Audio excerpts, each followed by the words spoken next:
તંત્ર દ્વારા આડેધડ પરવાનગીઓ આપી દેવામાં આવેલી છે, પરંતુ રસ્તાઓ પર માંડવામાં આવેલી આ દુકાનોમાં કોઈ પણ પ્રકારની સેફટી અને ફાયર સેફટીને અનુલક્ષીને કોઈ પણ પ્રકારની સુવિધાઓ ઉપલબ્ધ કરવામાં આવેલી હોય તેવામાં જોવા મળેલું નથી।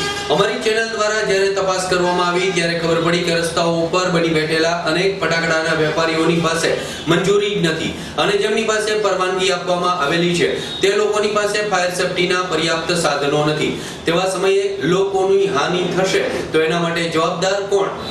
ફટાકડા દિવાળીની ઉજવણીનો પર્યાય બની ગયેલા છે, ત્યારે અમરેલી શહેરમાં જાહેર રસ્તાઓ પર મોટી મોટી દુકાનો રાખી અને વેપારીઓ કરી રહ્યા છે ફટાકડાના વેપાર। અહીં આ દુકાનોમાં નથી ફાયર સેફટીની સુવિધા કે નથી કોઈ નીતિ નિયમ। શહેરના મુખ્ય માર્ગો ઉપર દુકાનો રાખી અને વેપારીઓ ફટાકડા વેચી રહ્યા છે। જાહેર માર્ગો ઉપર ગેસના અનેક વાહનો પસાર થતા હોય છે તો અનેક લોકો ધૂમ્રપાન પણ કરતા નીકળતા હોય છે, ત્યારે જો આના લીધે કોઈ આગના બનાવ બને તો તેનું જવાબદાર કોણ? ફટાકડાના વેપારીઓ ફાયર સેફટીના બણગા ફૂંકે છે, પરંતુ કોઈ જગ્યાએ ફાયર સેફટી જોવા મળતી નથી।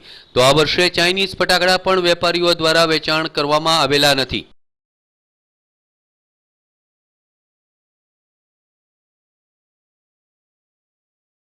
કેટલા ટાઈમથી ફટાકડાનો વેપાર કરો છો અને આ વખતે ચાઇનીઝ ફટાકડા લાવ્યા છો? મારું નામ કેતનભાઈ ભટ્ટ છે અને અમે મોટો 10-15 વર્ષથી ધંધો કરી। આ વખતે ચાઇનીઝ ફટાકડા આપણે લેવા નથી બજારમાં આપણી તરફથી, બધા સેવા કાશીના ફટાકડા છે।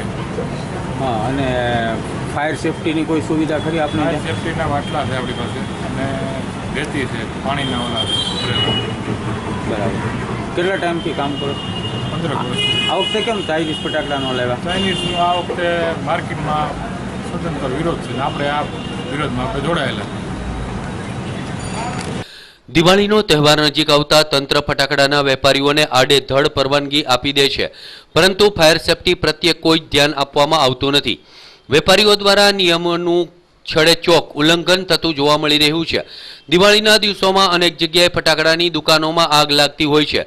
જો તંત્ર દ્વારા નિયમ પ્રમાણે વેપારીઓને સેફટી બાબતે કડક રીતે પગલાં લેવામાં આવે તો અનેક દુર્ઘટના ટાળી શકાય તેમ છે। જો કે ફાયર સેફટી બાબતે વેપારીને પૂછતા તેઓએ ફાયર સેફટી હોવાના દાવા કર્યા, પરંતુ કોઈ જ જગ્યાએ આ પ્રકારની સેફટી જોવા મળેલી નથી। સીઝન ટોલ ફટાકડાનો વેપાર કેટલા ટાઈમથી કરો છો? 5 વર્ષ। બરાબર। ચાઇનીઝ ફટાકડા લાવ્યા છો? નહીં, વિરોધ થાય છે એટલે નથી વેચતા। બરાબર, શિવા કાશીના વેચી। બરાબર। અને દુકાનમાં ફાયર સેફટીની સગવડતાઓ?